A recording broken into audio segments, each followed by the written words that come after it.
नमस्कार दोस्तों, हमारी आज की कहानी है जब बहू ने अपने हक के लिए आवाज़ उठाई तो सास ने कहा, कितनी बेशरम बहू है। बहू, एक बार टोकना बहुत होता है। तुम कल शादी करके नहीं आई हो, ससुराल के नियम कायदे जानती हो, फिर क्यों सिर नंगा करके घूम रही हो? शर्म लिहाज कहाँ बेच आई हो? मालती जी बहू सुनेदा पर चिल्ला रही है। मम्मी जी, स्कूटी पर पापा जी को जब लेकर घूमती हूँ, जब कहाँ सर पर पल्ला रह पाता है। सुनेदा ने पलटकर जवाब दिया, यही तो होता है दोस्तों, जब तक चुपचाप सबके हिसाब से काम करते रहो तब तक सब ठीक रहता है। जिस दिन अपने हक के लिए आवाज़ उठाई उस दिन आप बेशरम हो जाते हो। ऐसा ही आज कुछ मालती जी के सदन में हो रहा है। मालती जी के 2 बेटे और 1 बेटी है। छोटा बेटा शहर से बाहर इंजीनियरिंग कर पढ़ाई कर रहा है और बेटी रजनी की शादी हो चुकी है। बड़े बेटा बहू रवि और सुनेदा एक आदर्श पति पत्नी है जो बड़े बुजुर्गों का सम्मान करना जानते हैं। लेकिन आज शादी के इतने साल बाद भी सास की उम्मीदें हैं कि सुनेदा सिर पर पल्लू लेकर ही चले, चाहे घर हो या बाहर। सुनेदा को सास की इसी दोहरी मानसिकता से ऐतराज है कि यूँ तो सास बड़े स्वतंत्र विचारों वाली बनती है। हमने तो बहू को आज़ादी दे रखी है, बहू खुद गाड़ी चलाए, अपने काम निपटाए। जबकि सच्चाई ये है कि बहू घर के कामों के अलावा ड्राइवर का भी काम कर रही है और ये ड्राइवर ड्राइव करते हुए याद रखे कि वो किसी घर की बहू है। सो माताजी चाहती हैं पल्लू में उनके घर की मान मर्यादा है, सो वो सिर पे ही नहीं खिसकना चाहिए। आज सुनेदा परेशान होकर बोल पड़ी है, आने वाली नई बहू वैसा करेगी जैसा तुम्हें देखेगी। तुम पल्लू नहीं लोगी तो उसे भी बहाना मिल जाएगा। शर्मा जी की बहू वो 15 साल हो गए। मम्मी जी, इनमें से कोई भी बहू गाड़ी चलाना नहीं जानती, सिर्फ घर में रहती हैं। उनके ससुर देर रात को घर आते हैं, जबकि मेरी सिचुएशन बिल्कुल अलग है। मैं बहू के साथ साथ बेटे का भी फर्ज निभा रही हूँ। की दुकान शहर में तो सब जगह पापा जी को मैं ही लेकर जाती हूँ। हर समय मैं उन्हें गाड़ी पर लेकर घूमती रहती हूँ। घर में भी वो पूरा समय रहते हैं, सो मैं पल्लू से परेशान हो जाती हूँ। मम्मी जी, शर्म लिहाज आपके व्यवहार आँख भी आँखों में होता है, सिर के पल्लू में नहीं। मैंने कभी पापा जी से या आपसे जुबान लड़ाना तो दूर ऊंचे स्वर में भी बात नहीं की।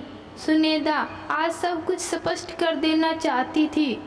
मालती जी कहाँ बर्दाश्त करने वाली थी, हमेशा चुपचाप रहने वाली बहू अगर आज आवाज़ उठाएगी तो घर में आने वाली नई बहू मेरे सिर पर नाचेगी। सुनेदा का इलाज तो करना पड़ेगा। मालती जी ने बेटे रवि को सारी बात बढ़ा चढ़ाकर बताई।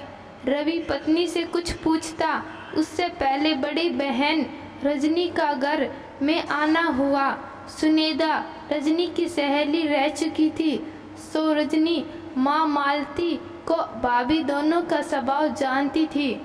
माँ से बात करने से पहले रजनी भाई रवि से बात करना चाहती थी। देख रवि, तू अपने बिजनेस के चक्कर में अपने काम भी सुनेदा से करवा रहा है। पापा जी के ऑपरेशन को बहुत समय हो गया, वो गाड़ी चला सकते हैं पर फिर भी परहेज कर रहे हैं। ससुर को ले कर बेचारी पूरे शहर में घूमती है, कभी किसी प्रॉपर्टी वाले के तो कभी अस्पताल। सोच, घर का भी करे बाहर का भी करे, वो भी इंसान है। तुझे नहीं बता पाती वो बात भी मुझसे शेयर करती है। रास्ते में ब्रेकर पर जब पापा जी उनके करीब आ जाते हैं तो उसे बड़ी खराब फीलिंग आती है। तुम पति हो, तुम नहीं समझोगे तो कौन समझेगा। कभी कभी ले जाना एक अलग बात है, पर पापा जी तो उसे ड्राइवर की तरह यूज कर रहे हैं। तू किसी नौकर की ड्यूटी लगवा या खुद घर आ, पर अब सुनेदा पापा जी के साथ नहीं भटकेगी। मालती जी ने रवि और रजनी को साथ देख ताना दिया। भर दिए भाई के कान, तुझे तो तेरी सहेली ही सही लगेगी, माँ तो कभी सही होती नहीं। माँ, घर की इज्जत मान मर्यादा का ठेका क्या अकेले सुनेदा ने ही ले रखा है? अगर कोई बहू बिना पल्लू तुम्हें नहीं दिखती तो कौन सी बहू ससुर को लेकर गाड़ी पर घूमती दिखती है? इन लोगों की तुम्हें परवाह है कि वो बहू का नंगा सिर देखकर बातें बनाएंगे? वो ससुर को भी बहू के पीछे इतना करीब बैठे देख भी तो बातें बना सकते हैं। सुनेदा इसी शहर की है, यहाँ के लोगों की मानसिकता भी जानती है। उसने मजबूरी में पल्लू हटाया है। मालती जी के पास कोई जवाब नहीं था। रवि ने बीच का रास्ता निकाला, पापा जी को एक रिक्शा का नंबर दे दिया। अब पापा जी कहीं भी जाना होता उसे फ़ोन कर बुला लेते, जिससे सुनीता की समस्या का हल हो गया। मालती जी भी चुप हो गई। तो दोस्तों, परिवार में बात कोई भी हो, औरत को गलत ठहराना सबसे आसान होता है। सुनीता बहुत ही समझदार, सुशील और मध्यवर्गीय परिवार से है, सो वो पल्लू का महत्व जानती है। उसे कभी पल्लू से ऐतराज नहीं था। उसकी परेशानी की वजह ससुर के साथ नज़दीकी वाला एहसास था, जो उसे शर्मिंदा कर देता था।